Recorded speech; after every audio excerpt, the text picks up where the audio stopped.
నమస్తే, welcome to the view point. America 3 అణు కేంద్రాలపై దాడులు చేయకముందే ఇరాన్ అమెరికా దేశ అధ్యక్షుడు ట్రంప్నకు బెదిరింపు సందేశాలు పంపింది. తమ స్లీపర్ సెల్స్ అమెరికాలో భయోత్పాతం సృష్టిస్తారని హెచ్చరించింది. గత వారం ట్రంప్ కెనడాలో జరిగిన G7 సదస్సులో ఉండగా ఓ మధ్యవర్తి ద్వారా ఈ హెచ్చరికను ఇరాన్ ఆయనకు చేరవేసిందని అధికారులను ఉటంకిస్తూ NBC న్యూస్ పేర్కొంది. దీంతో పాటు పశ్చిమాసియాలోని అమెరికా స్థావరాలను కూడా లక్ష్యంగా చేసుకుంటామని టెహ్రాన్ పేర్కొన్నట్లు సమాచారం. ఈ కథనంపై ఇరు దేశాల దౌత్య కార్యాలయాలు స్పందించలేదు. ఇక G7 నుంచి తిరుగు ప్రయాణంలో ట్రంప్ జాతీయ భద్రతపై హడావిడిగా మీటింగు నిర్వహించారు.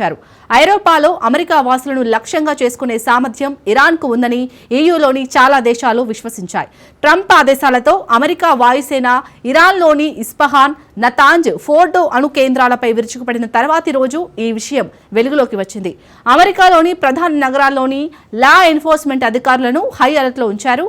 యూదులపై హింస, సైబర్ దాడులు, అల్లర్లు చోటు చేసుకోవచ్చన్నది డిపార్ట్మెంట్ ఆఫ్ హోమ్ల్యాండ్ సెక్యూరిటీ హెచ్చరికలు జారీ చేసింది.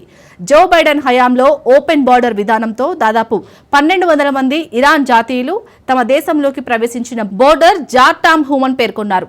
ఈ క్రమంలో వాషింగ్టన్ DC, న్యూయార్క్ నగరంలో భద్రతను పెంచారు. ఇజ్రాయెల్కు మద్దతుగా ఇరాన్ అణుశుద్ధి కేంద్రాలే లక్ష్యంగా ఆదివారం తెల్లవారుజామున అమెరికా అత్యంత శక్తివంతమైన బాంబర్లు, క్షిపణులతో విరుచుకుపడింది. 3 అణు కేంద్రాలను ధ్వంసం చేశామని ప్రకటించింది. ఈ దాడికి 120కి పైగా వివిధ రకాల విమానాలు వాడిందంటే అర్థం చేసుకోవచ్చు. 14 బంకర్ బస్టర్ బాంబులను కూడా అణు కేంద్రాలపై జారవిడిచింది.